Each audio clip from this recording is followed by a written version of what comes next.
questions with Anthony. Antonio. Oh, sorry, Antonio. I'm bad with names. That's okay, Antonio. Toby, nice to meet you. Toby. Yes, so you've gladly volunteered for this, and I'm happy for that. Thank you so much. We already had a couple of chats off camera, but this is exciting. Like, you sound like a very calm guy, and I actually like that. You've got that people connection, and this is what I'm excited for. Okay. All right, so quick questions with Antonio. Who is your personal hero, and why do you? All right, I got many. I'm a child of the 60s, and I moved from Detroit to the LA area in the late 60s. So at that time I was starting to know a little bit about my Black history, the African American history that was hidden from me for so many years, and now I'm finally exposed to it. And my heroes were people like Martin Luther King, Elbridge Cleaver, Stokely Carmichael, H. Rap Brown. I can go on. The list is never ending, actually, when it comes to the history of people. My heroes that I look up to, those who have paved the way for the Black man to be where he is today in society. Those people were all, starting way back when, starting with people like Marcus Garvey, Nat Turner, who was the first revolutionary in American history. All the way, to people that aren't so famous. Harriet Tubman, she's very famous. However, there's a lot of Black influences right here. This city itself, or this community of British Columbia, has a heck of a lot of Canadian Black history that a lot of people don't know about. And I just happen to, wherever I am, I'm the kind of guy who want to find out the history. When I lived in Alberta, you were saying you're from Alberta. Yeah, there's another member named John Ware. I don't know if you're familiar with him. I've heard he was a settler, he was a sheriff, he was a homesteader, and he was an all-around great guy, and a little mini biology has been written on him, and some of he has a little place in the museum up in Edmonton that has his rifle, his 6-shooter, his chaps, his saddle, and things that he had, because he was very well known and very well respected. So these are some of my heroes. And that's a very big list. Thank you for sharing that. Yeah. Moving on to the next question. What is fulfillment? Well, fulfillment is what I'm doing right now. I'm on the campus at UBC. Yeah. And I'm a guy who hasn't been educated. I come from Detroit, and I grew up in an environment in the time that I grew up that things like your intellect wasn't tested. And I'm a kid who suffered from ADD and dyslexia, and I didn't find that out until much, much later in life. And how I found out about my dyslexia, I was watching a documentary on dyslexia when I was 42 years old, and they listed the symptoms, and I have every one of them. Now that never prevented me from being okay in the world, because I found a way to do that. However, to just find that out and know I wasn't just crazy, that I really had something that was commonly known. But where I come from, it wasn't tested, so you didn't know it. That's great. And that's the thing that you said. When you get to know what the problem is, you can better adapt to it and actually come up with solutions and realize that there are other ways to do that. So just to continue on with that question, I just actually text a friend of mine to send me the definition of what I'm doing. I'm currently in the humanities program on the campus of UBC. And what he sent me, because we were talking yesterday, he said it so succinctly. He said, Humanities 101 program. This is a free university level course for people who live in and around the downtown east side and downtown. The course are for people who encounter financial or other barriers to university education and who wish to expand their intellectual horizons in an accessible, challenging, and respectful environment. Applicants must have the love of learning, basic literacy skills, and be willing to attend classes, complete assignments, and participate in group discussion. And this is what I'm participating in as we speak. So that's how you happen to find me on campus. Yes, and I'm glad for that opportunity as well. Yeah. You can't really answer this, but what brings you the greatest fulfillment? Rebuilding my connection with family, learning that learning how to turn every situation into a win-win situation rather than I'm right and you're wrong, or you're wrong and I'm right. Let's try to, I think I was taught that at a very early age. Knowing first and foremost that before you're a black man, you're an earth man, and you can go anywhere on the planet that you want to go.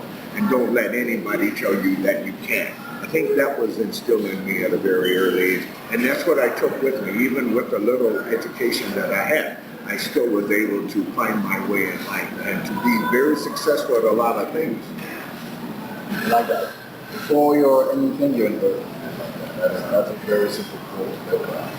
What is your worst failure? Well, I guess I would say to that, there's probably a long list of answers that I could give. I wish that what I had been diagnosed at a very early age, because there's a way to teach kids with dyslexia, and it's just a different model of learning, and that's being taught today in school, whereas when I was growing up in that era, it wasn't available for me. And because I think that I wanted to be an architect. That was my dream. However, because of my educational level, I wasn't able to pursue that in a way. Now, mind you, having said that, when I moved to California, one of the things that occurred, I met a young lady who was found out one of the few things that I was good at in school, and I was drafting. And she also found out, she went and got me literature about a drafting school that was available to me because I'm a veteran, so I could go to school on a GI Bill. And what happened with that is I went to drafting school, and I got a job working for a little company that did subcontract work for Lockheed Aircraft. Lockheed Aircraft. Yeah, Lockheed Aircraft, yeah. So I worked on a plane called a TriStar L-1011, which I'm very proud of. But because I worked so hard, this is the downside to it. I worked so hard. After I was there for about 7 or 8 months, we had ran out of contract. And because I was the last one to get hired, I was also the first one to get let go. Now, because of where my head was at that time, I didn't look at that as an opportunity to go and find another job doing the same thing. My brain told me, see, it doesn't matter how good you are, you're not good. Now that's the downside. That's something that, and that's because I hadn't had the ability to get the help I needed to secure myself in the place I am today. And that's once more, you just said a point of view. What would you want to change in life? Well, one of the things that where I live here now, and it's not only here, it's in North America as a whole, and that's the housing situation. That first and foremost. However, I do realize all the aspects that are needed to be some of the challenges that we face during that. As a matter of fact, I wrote a piece about that, and it's called In Walk the Lions. See, I've been I came here in 1972, so I know what Vancouver used to be like in the early 70s, how it was far simpler life. It was cheaper to live here. It wasn't discovered until like the late 70s. That's when Vancouver was put on the map, because that's when they found out that Expo was coming here. And that's when the land people that had money knew how to buy the right property along the SkyTrain routes and all of that. And even the downtown Skid Row, they were putting people out, those old loggers and miners who were on their pensions. That's the only place they could afford. It's not because they were wino drunks and drug addicts. It's because this is what they could afford. They pushed them people out and tripled the price of the room. And those are the kinds of things that started to happen. And I moved away for 10 years. I lived in Alberta. And I worked in the oil field, and I did construction. I worked in the hotel restaurant business. And when I came back here in 1986, I realized there were some significant changes here. And first and foremost, there was a change in attitude towards the general population as to the respect and honoring of the people that have been here for all of their lives. Now they're being pushed aside for this new generation of people coming from elsewhere, shall we say, that have money, property, and prestige, and power, that are able to come in and buy lots of land, lots of property, and it's not discriminated against. If you got money, you can come here and buy land, and that's sad. It's a sad state of being. However, that is a state of being. And that's not everybody. That's I'm sadly to say, it's the few with the money. One important advice you give to Everyone who lives here? just everyone in general. Oh, yeah. Well, you know, it's most important to try to get along. It's most important to agree to disagree. You know, you don't have to be right all the time, or you don't have to be wrong, or you don't have to abide by somebody else's idea of who you are. That's the first thing. Never let anyone attitude take you out of your peace of mind. What is important in life? What is important in life? Yes. It's a difficult question, but I'm sure we can. It's a multifaceted question. Yeah. You know. Now, ask me the question again. What is important in life?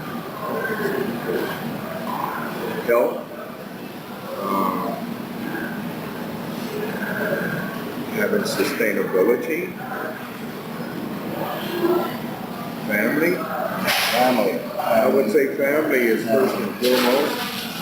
And I'm an active member of my family. I'm going home again this year and visit my stepmom. Matter of fact, I was just sitting here thinking about, I'm going to take a recording device such as yours and have her record her history, because I've asked her to write it and she hasn't. And you know, I was just thinking about doing this exact thing. I was just thinking about doing this exact thing and get her to tell her story. Because she's 85 years old, she lives on her own, her daughter lives next door, but she lives on her own. And her life's history is very unique. She's a black woman who almost looks white, so she probably could have passed her white if she had wanted to.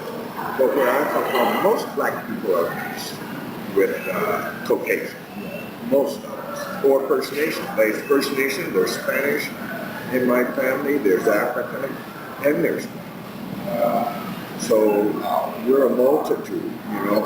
That's amazing. Like I'm Jewish, so yeah, it's good when I came over to this area. It's been interesting to kind of see the experiences and the differences, but still, like you can always the thing that's always remained the same is that cold and that family is important.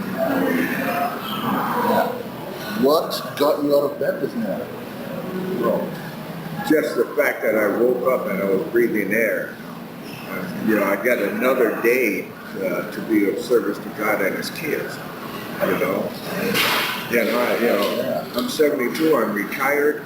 I look forward to every day, because who's to say if I'm going to wake up tomorrow? You know. Well, I pray you wake up tomorrow as well. Keep that energy going. Yeah. So, what are you curious about? Oh God, so many things. So many things. One thing that like burns. Well, I'm an architectural kind of guy. One of the things I want to do on my bucket list is to go to Europe.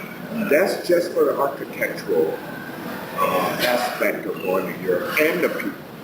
But I've always, that's been my dream of dreams, is to design and build something. And I still have that desire to do it. Awesomeness. So with that said, what is your favorite memory? Favorite memory? I'm sure you can find one that's the best amongst all. You might have to put that on pause for a minute. I guess, I think that I can simplify that. When I found out there was another way to live outside of how I was living. See, I didn't know that was another way to live. I thought for myself, because I had acquired an addiction, and I thought I had resigned myself to the fact that I was going to die an alcoholic and a drug addict. And I found out that's not true. And for the last 22 years, I've been living this new life. Congratulations on that. How would you introduce yourself to a stranger on the street? Hello. Simple and to the point. Yeah, very nice. One thing you want to know about them? One thing I want to know about everyone, I want to know everyone's history. Yeah, I want to know their history. How else do you get to know somebody unless you know their history? Like you're from Nigeria. I'm interested to question you now. You know, that piqued my interest. There's a multitude of questions I want to ask you. After this is done, we can definitely sit down and chat a bit more, because you're very interesting man. I like a lot. All right, and the last question is, if you had 1 minute of the world's complete, undivided attention, what would you do? I would have people sit and meditate. 1 minute? Yes, 1 minute is enough. When you can get people to sit still for 10 seconds, that's an accomplishment for some people. Yeah, 1 minute, having everyone just a moment of silence. Let's just be silent and listen for something. It doesn't have to be anything, just listen for something rather than having, when you can shut your mind down a little bit and just listen. That's where the magic is. Yeah. Thank you so much. I'm gonna stop the recording, but we can keep chatting.